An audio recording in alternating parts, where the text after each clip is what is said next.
Nakita ko nang malapitan itong Mount Culago guys dito sa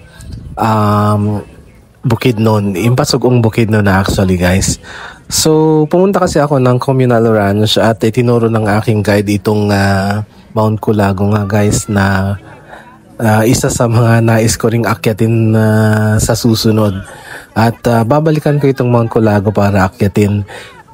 It so happen kasi nung time na pumunta ako dito, wala actually sa plano. Wala sa itinerary ko guys. Actually kahit yung pagpunta ko ng Impasugong, hindi ko plano yung pagpunta dito.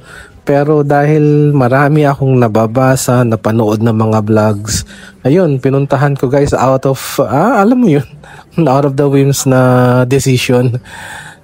So pumunta ako dito at yan nga nakita ko nga guys from a distance itong Mount Culago nga guys. Hindi ko alam kung tama yung pronunciation ko or Culago o whatever, Culago.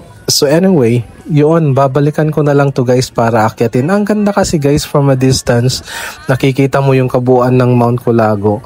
So yun, ang ganda nga niya guys oh.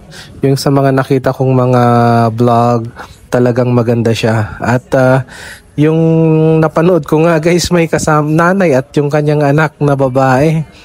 Inakyat nila